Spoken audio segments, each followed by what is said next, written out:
one. Okay, welcome to Comic Book Pros, presented by the Lake Como Comic Art Festival, an interview show where we talk to some of the most interesting and creative comic artists working today. I'm your host, Scott Dunbier, ready to take you on another ride through the colorful world of comic art. Comic Book Pros is sponsored by the Lake Como Comic Art Festival, and I want to tell you about what makes this thing so special. Join us May 17th to 19th for 3 days celebrating comic art against the stunning backdrop of Lake Como, Italy. Are you ready for an unforgettable experience? Whether you're a seasoned comic collector or just dipping your toes into the world of comic art, the Lake Como Comic Art Festival has something for everyone. Who says you shouldn't meet your heroes? At Como, you'll have the chance to meet some of the biggest names in the industry. Legendary artists, writers, creators, and with only 1,000 attendees, you'll for sure have the opportunity to meet and interact with your favorites in real life. Don't miss out on this once-in-a-lifetime opportunity to celebrate your love for comics in the picturesque setting of Lake Como. The Lake Como Comic Art Festival is happening May 17th to 19th, 2024, and tickets are limited, so reserve your slot today. You can find tickets and more at www.lccaf.com. That's www.lccaf.com. Don't miss out on this exclusive event. So today we're diving into the fascinating career of Terry Dodson, a true heavyweight in the comic art world. With a career spanning over 3 decades, Terry has cemented his legacy as one of the most influential and respected artists in the industry. He's become a household name in the business with an unmistakable, energetic style. From Storm to Wonder Woman to X-Men, Harley Quinn to Spider-Man, Star Wars, indie titles, and everything in between, Terry has brought almost every iconic character you know and love to life. His art style, it's like a breath of fresh air, injecting new energy and style into every panel. And let's not forget his knack for storytelling. He's got a real gift for compelling work that'll keep you hooked from start to finish. Of course, I'd be remiss not to mention his wife, Rachel, his frequent inker, collaborator, and partner on so many of these projects. Their work together is particularly unique and has raised the bar for these characters and collaborations throughout the industry. Here we welcome Terry Dodson. Hey, Scott. Thanks for having me here. Good to be here. Well, cool. I'm a longtime fan, and we even worked together years ago, back when I was at Wildstorm. Right. Briefly. Yeah. So, where are you from originally, and where did you first discover your interest in comics? And are there any influences you'd like to cite? Let's see. So I'm from Oregon, born and raised. I never actually had to leave Oregon because I actually started working in comics while still in college, and kind of the industry kind of came here. So I've actually been able to stay here my whole life. What got me into comics? I saw Star Wars as a kid, and from that, I got very excited about anything Star Wars related. So that included the toys and, but there was magazines and games, but there was also comics. And so my first comics that I really actually bought were Star Wars comics. And from that, I actually hadn't really drawn yet. And so it was around the age of, I'd say about 8 that I actually started drawing. I really had not drawn. No one in my family drew. There was no really art around my house. And so I'm kind of like a late bloomer, I think, compared to most artists. So I had a friend who drew all the time, and we'd go to his house and draw Star Wars stuff. And that's where my drawing started. And when he moved away, like when I was 12, then it was kind of up to me to keep drawing. And it was the comics that kind of kept me inspired. So that was basically self-taught, but it was the comics that made me want to draw those things that I was seeing. I mean, there's lots of other influences, but that was like the direct line that I can kind of trace between Star Wars and then Star Wars comics. Yeah. Cool. So what was the first comic that you did? I seem to recall Rock and Roll Comics. Is that right? Yeah. I mean, that technically is the first. I don't really think of it as my first work because it was kind of I penciled and inked it in 30 days, I think, which is, it's a job, but it's not really too representative of what I was trying to do at the time. But it was technically, yes, the first job. I think I really think of my first work as about a year or so later when I was drawing Mantra for the Ultraverse, which was the kind of like a offshoot of the Image comics deal. So. Sure. Yeah, that was full time. But that was really like Right. a regular job that I actually did, just the penciler on, and worked, had a decent schedule, and really learned how to draw comics from that. Working with Mike Barr was great because Mike wrote great scripts, and he helped me. I would send in actual layouts for that before I drew pages, so I really got to learn a lot working on that. And I still did that. I was still in college while I was doing that, so it was a real true learning experience. It was great. It was a great way to get into comics. Nice. And after that, you went over to the X-Men for a while, right? And you did that for a sort of a long period of time intermittently. Is that right? Correct. Yeah. I would say about a year after I first started working, I did a couple things for Dark Horse and DC, but the X-Men job came along, and that at that point, that was like, it was what I was most excited about in comics. It's what got me into comics as a working, for being a college student. It was Jim Lee's X-Men that really got me excited about stuff. And so when the X-Men job came along, it was huge. I mean, that was I was a big fan, and also that was maybe in a couple of months the Age of Apocalypse thing happened, and that was a huge success for Marvel. So I worked off and on in the X-Men office for about 5 years there, and just until that was, it was a kind of a dream job, and they kept me busy. And then you collaborated on a Spider-Man series at Marvel Knights with Mark Millar, right? Right. Yeah. Actually, in between that, what got me off the X-Men books was a 2-year run on the new Harley Quinn book, DC. DC had gotten the rights to finally do the Harley Quinn stuff, and that was like something I had actually been drawn in my sketchbook, and then I got the call to launch that new series, and so it was kind of almost fate. I was I was ready to draw that book because I'd already been drawing it in my spare time. And the response to that was pretty huge, as I recall, right? Yeah. It was something I was very excited about drawing already. It had a great schedule, good story. Rachel Dodson, my regular inker, was full time. We really had our stuff down by then, and I was able to pick my colorist. I picked Alex Sinclair, who had been doing stuff through Wildstorm, but I saw something in his work that I thought, this is the guy. So that was the first project where I had the time and all the settings to most benefit the work that I do, which is huge. To be confident in your work, and then having everything else happening as well is great. So, but don't you find Alex to be a real hack when it comes to coloring? I'm kidding, Alex. I'm kidding. I love Alex. But I'm glad you mentioned Rachel, because when I think of your work, I truly think of the two of you together.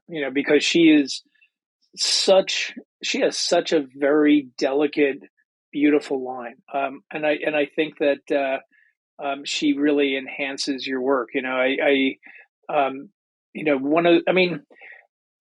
Almost the way I think of Scott Williams with Jim Lee, I think of Rachel with you. You know what I mean? She does such a great job on you.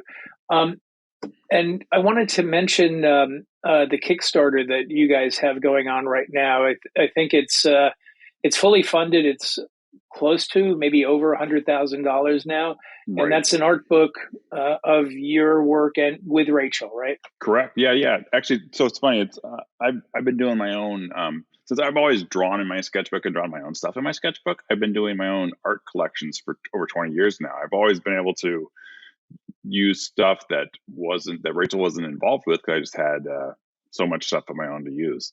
And finally, John Fluss came to me with the idea of doing a book of both of Rachel's and my work. And I said, you know what, let's make this the art of Rachel and Terry Dodson, because she has not had a chance, an opportunity, since so much of the work we do is for corporate characters or whatever, that I don't have access to that artwork. And in the past, I wasn't that excited about promoting that artwork over my own creator-owned or my own sketchbook stuff.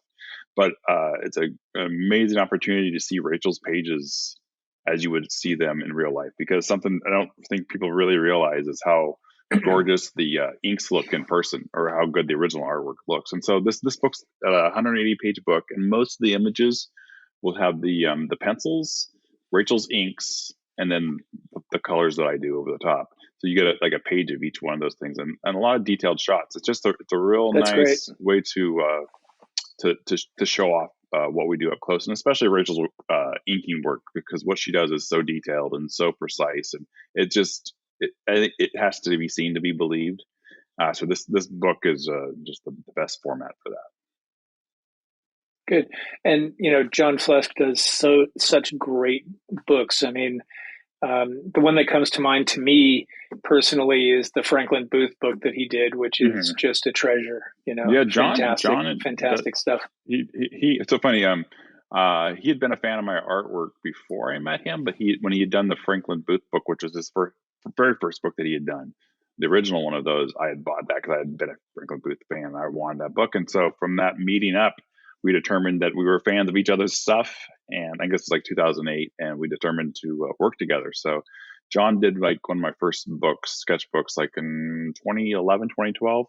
So we've been working together for over a decade. But this is the first big, art of retrospective book that we've done, and again, having Rachel's work in it as well. So it's a beautiful book. I've seen it. I couldn't be happier with it. It's I really think fans of both our work and just I think comic book work in general will really like it. We actually have about a 25-page section in the back of kind of how we work, how we make our art, kind of a how-to.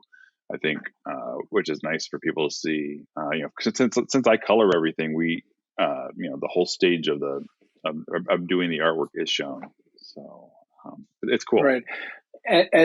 As a rabid collector of art books, I'm really looking forward to it, and I love that kind of stuff. I love extras and things like that. It's cool. If you've seen the Art Adams book, the Art Adams book that John did and our book are basically the same template. John produced them at the same time, so if you're familiar with that one, it's going to be within percentages the exact same book. Nice. Yeah. So are you looking forward to going to Lake Como? Is this your first time, or have you been there before? Actually, my first time was last year, which was an absolute blast. I've actually had to cancel out like on the first one and the second one just because being a spring show, that's kind of a busy time for me work wise. I try to do most of my work in the winter and spring, and then have more of my summers off. And so I actually had to sadly cancel out on those initial shows that were really small shows and really intimate. Now I did the show last year; it's still small and intimate. It felt like the old San Diego Comic Cons in a way, and even those are way bigger than this show is. But the fact that you could hang out with other professionals, big name professionals, people that you could sit around and talk with, and that's just an experience that we don't get to have as much anymore at the big shows. So this show had that, and that was really cool. And then the fact that you could relax and talk with the fans, and they can interact with you, and we actually have it so at your table is a chair sitting in front of your table, and that chair is there so the person can sit down, look through your artwork, and watch you do a sketch for them. And that's such a cool format. No stress, just relax, talk, have a drink, have a coffee, and from my space I was able to look outside and see the Italian landscape out in my window where I was sitting. So it's such a great way to meet people, great way to meet the other fans, the other pros, and just no stress, no pressure. It's pretty cool. I'm very excited. I'm so looking forward to going to the show. Actually I was at Lake Como when I was 18, and I was Urelling around Europe, but this is my first time at the show. It will be, and the setting, Lake Como is so beautiful, and right. Steve and Arno, the organizers of the show, just are such lovers of art and care so much about this kind of stuff. So it's going to be a real treat for all the fans, and for me too, because I'm not only an editor, but I'm also an art fan, and It'll be nice to see wonderful artists and wonderful art. And another thing I really like about the idea of the show, I mean, there are some artists whose work I'm really not that familiar with, so I'm really looking forward to seeing all the talented people that I don't know about as much. But that's just me. Yeah, no, that's the great thing is you get to hang out with everybody. There's no real divisions, or as long as as long as you could communicate with the other person, and even you have to be able to communicate that well with art to be able to point. But most everybody has a decent understanding of English there, so it makes for great interactions, and what amazing setting to spend a week there. And the show officially is Saturday and Sunday, and Friday night there's a kind of a dinner for a get together for the guests and for the pros, and it's fun. It was a blast. It's a perfect format for if you want to meet artists or get sketches, or and then for the professionals, it's just a great hangout. It's hard to replace that somewhere else. So it's feels very Yeah. small and local.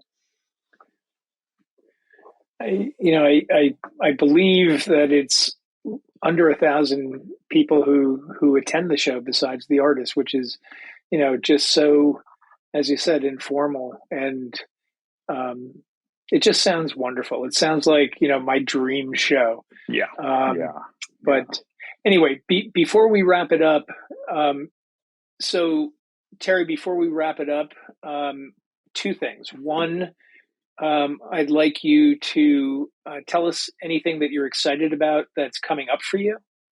And then, you've got such a cool setup there behind you. Could you also tell us a little bit about the knickknacks and what you have, and your process in putting art together?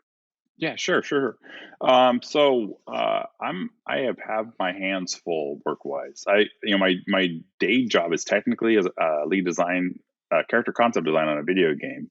That's a project that I've been working on for like 15. I'm entering my 16th month of doing that work, which is a blast, and that's something I do all by myself. The third volume of Adventure Man, we are actually putting it the final details, final design work's going through. It'll probably go to the printer next week, so that'll be out in July. The art of Rachel and Terry Dodson, as we mentioned, the Kickstarter wraps up March 7th. On my drawing table right now is a Black Cat and Spider-Man story that'll be in Amazing Spider-Man 50, which will be out in May.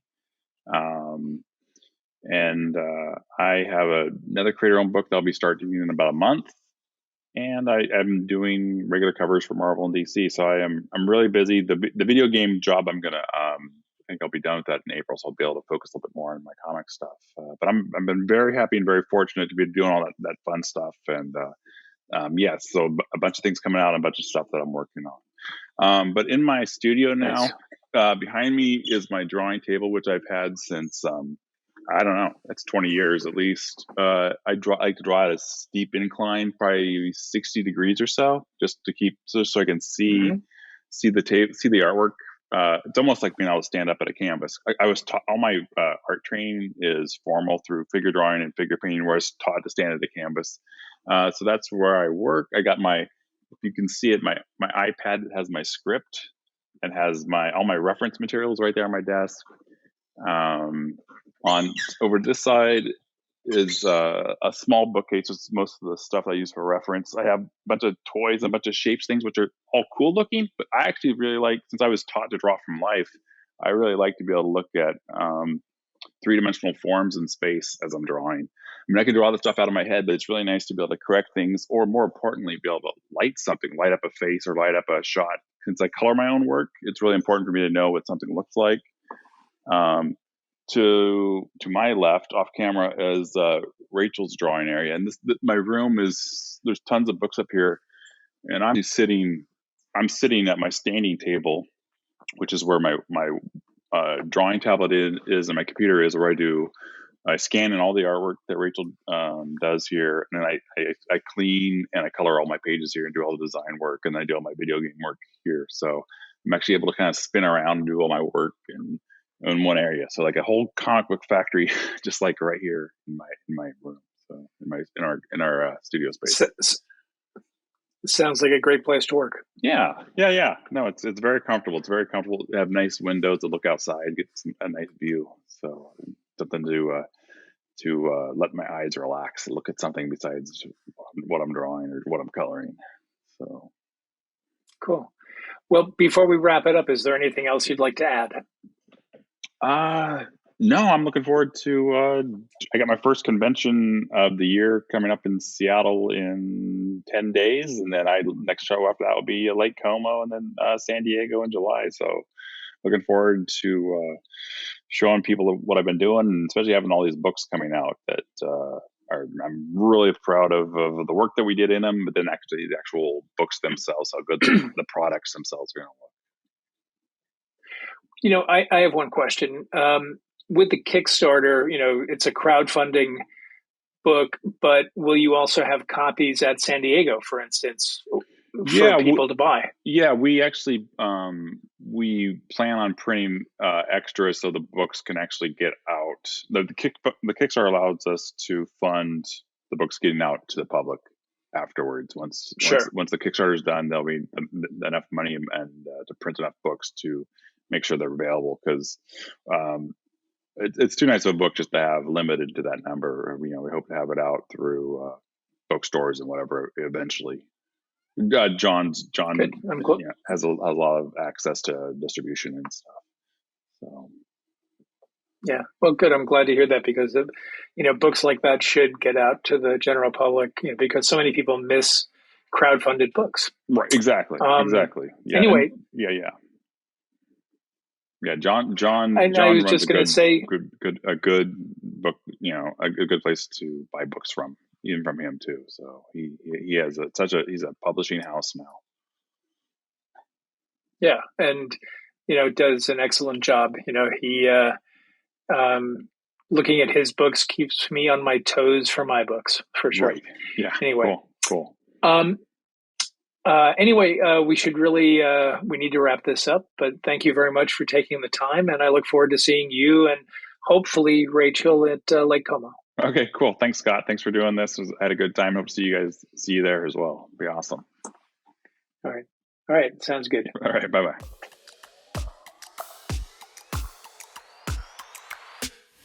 And that brings us to the end of another episode of Comic Book Pros.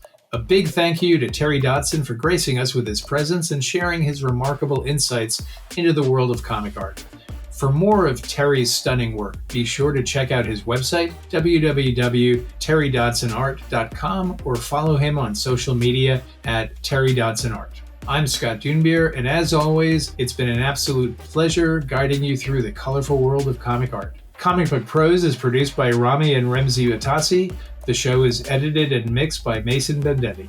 And don't forget to subscribe and watch every interview on YouTube at Comic Book Pros. Follow us on Instagram and X at Comic Book Pros for updates on future episodes. Until next time, keep dreaming, creating, and exploring the fascinating world of comic art. Goodbye for now.